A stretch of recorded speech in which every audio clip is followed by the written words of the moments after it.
എന്താണോ ചേച്ചി കടിയുണ്ടോ? ഇല്ല, കടി ഉണ്ടായിപ്പൊരുത്തരും വന്നില്ല.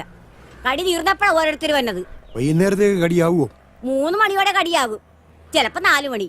എന്നാലേ കടിയാകുമ്പം വരാം. ഓ ആയിക്കോട്ടെ. ഓ ആയിക്കോട്ടെ. കടി ഉള്ളപ്പോ വരികയല്ല, ഇല്ലാത്തപ്പോ വരും. കടി ഉണ്ടാന്ന് ചോദിച്ചിട്ടുണ്ട്.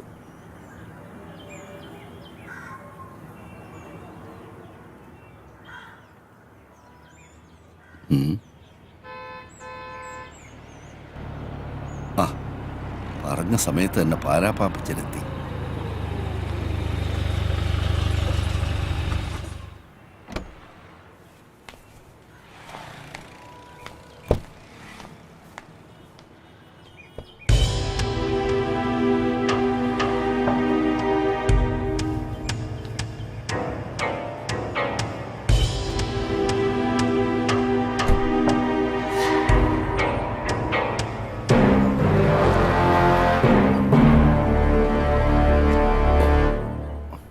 ശ്രീധര, താൻ മുറിയിലോട്ട് വാ.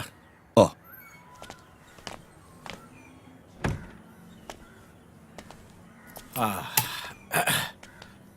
മാത്യു, താഴെ വണ്ടിയുടെ ഡെക്കില് എന്റെ പെട്ടിയുണ്ട്, അതിങ്ങ് എടുത്തിട്ട് വാ.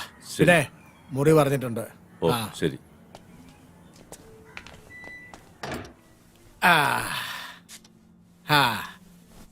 പിന്നെ ശ്രീധര, എന്നെ അയക്കൊണ്ട് വിശേഷങ്ങള്.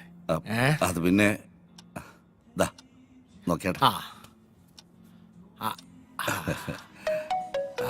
അയ്യേ, അലുമിനിയം പാത്രം ചടങ്ങിയ പോലെ.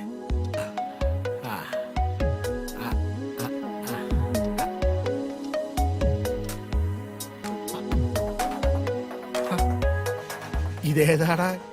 അല്ലോ, ഇതാരാടോ? നോക്കട്ടെ. ഇത് ഇവളാണ് പാപ്പച്ചായ, അംബിക. ഞാൻ വിചാരിച്ചതിനെ തന്നെ പാപ്പച്ചായ സെലക്ട് ചെയ്തു.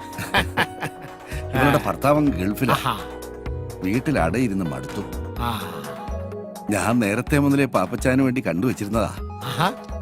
ഇവൾ എന്റെ നമ്പർ തേടി പിടിച്ചു വിളിച്ചു.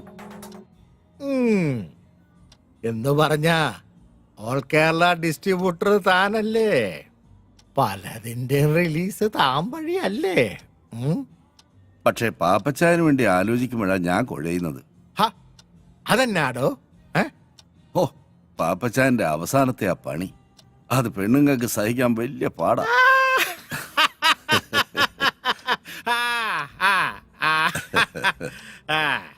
ഒരുമാതിരി അവളുമാര് സഹിക്കുകയല്ല, അതിനെയല്ല അവളുമാര് പരിഭവം പറയും. ചിലർ എന്നോട് കംപ്ലൈന്റ് പറയുകയും ചെയ്യും. എന്നായാലും എന്താടോ, കാശല്യോ കൊടുക്കുന്നേ? പിന്നെ ഇവള് മതി ഒരു 4 ദിവസത്തേക്ക്. ഓ, 4 ദിവസത്തേക്കോ?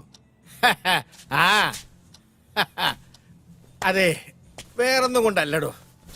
ഇത്തവണ ശരിക്കൊന്ന് ആഘോഷിക്കാന്ന് വിചാരിച്ച്. ഏതാ? നടക്കട്ടെ നടക്കട്ടെ.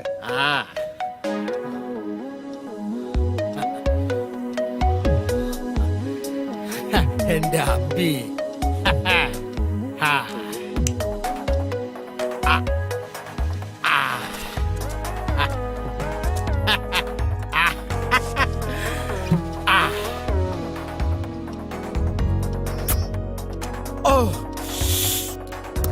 അമ്പി, ഈ പോരെ, ഇതേലൊരെണ്ണം പിടിപ്പീരേ.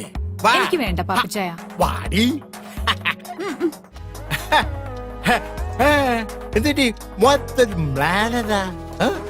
ഏയ്, ഒന്നുമില്ല. വേണ്ടേ?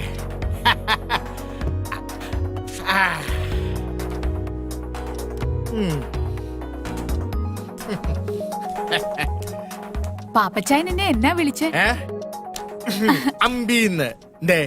നിനക്ക് ഇഷ്ടായില്ലേ? എന്റെ ഭർത്താവ് എന്നെ അമ്പീന്നാ വിളിക്കുന്നേ. അതെന്നാടി പെണ്ണെ, നിന്റെ ഭർത്താവിന് മാത്രം ആ പേര് അങ്ങോട്ട് എഴുതി തന്നിരിക്കുകയായിരുന്നു. അരുത്, അദ്ദേഹത്തെ വെറുതെ വിട്ടേക്കാം. അതും ഇതും എന്റെ സ്വകാര്യതയാ. അതൊക്കെ പോട്ടെ. നിന്റെ ഈ ഭർത്താവ് ഗൾഫിൽ പോയിട്ട് എത്ര ആളായി? 3 വർഷം. ശ്രീധരൻ ചേട്ടൻ നിർബന്ധിച്ചപ്പോ ഞാൻ തെറ്റി ശരി നോക്കിയില്ല. ഇത്രയും നാള് മനസ്സിൽ വെച്ചിരുന്നത് ശമിപ്പിക്കണം, അത്രേ ഉദ്ദേശിച്ചുള്ളൂ. അത് പിന്നെ 4 ദിവസം നിന്നേ പറ്റൂ. എല്ലാം ഭദ്രമായിരിക്കുമെന്ന് ശ്രീധരൻ ചേട്ടൻ എന്നോട് പറഞ്ഞപ്പോ ചില ദിവസങ്ങളിൽ മടുപ്പ് അനുഭവിക്കുമ്പോ എന്റെ കൂട്ടുകാരിയുടെ വീട്ടിൽ പോയി നിൽക്കാറുണ്ട്. അങ്ങനെ ഒരു കള്ള എന്റെ ഭർത്താവിന്റെ അമ്മയോട് പറഞ്ഞു.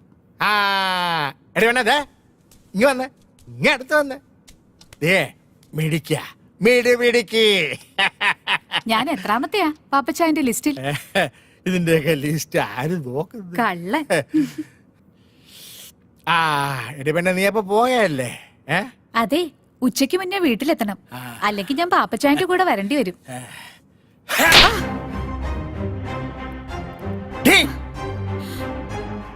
ഇനി ആരുടെയും കൂടെ പോകരുത്, പക്ഷേ ഞാൻ വിളിക്കുമ്പോ വന്നേക്കണം. പാപ്പച്ചായ, അച്ചായ കുച്ചായ ഓടി. രാജേഷേ, ആ പാലാ പാപ്പച്ചന്റെ റൂമിലേക്ക് ഒരു ഫിഷ് കറി മീൽസ് വേഗം കൊടുത്തരെ.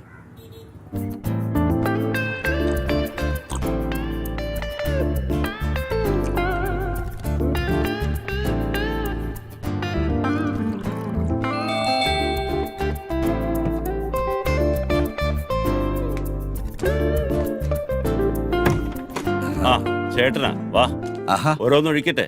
തുടങ്ങിയോ? ഓ ഇരിക്കെ.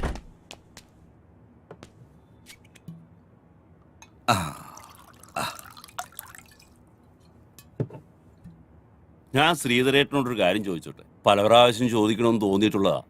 ചോദിച്ചോ. ഈ കൂട്ടിക്കൊടുക്കുന്നതില് എന്തെങ്കിലും കുറ്റബോധമുണ്ടോ?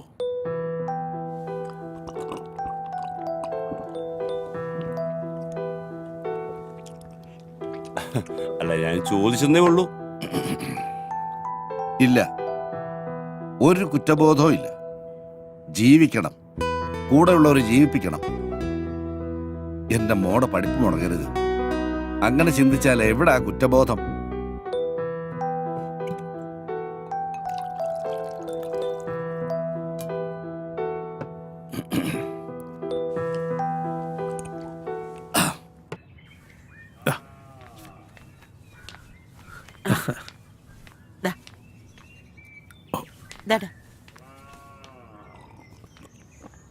ഈ കല്യാണം എന്നൊക്കെ പറഞ്ഞ ഒരു സമയവാ, അത് അതിന്റെ സമയത്ത് നടക്കത്തുള്ളൂ അല്ലെ? കുറിപ്പ് എനിക്കിട്ടൊന്ന് അയ്യോ, താങ്ങിയതാണല്ലോ. എന്റെ പൊന്നു തമ്പുരാനെ അങ്ങനെ കരുതല്ലേ.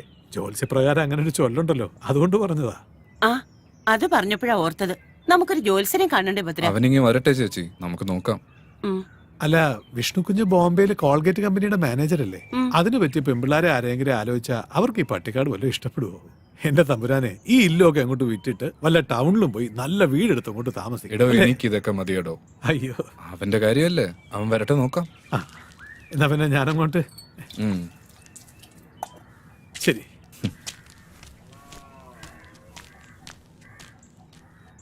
പാവം, ഇവിടുന്ന് കിട്ടുന്നതുകൊണ്ടാ അയാളുടെ കുടുംബം കഴിയുന്നത്.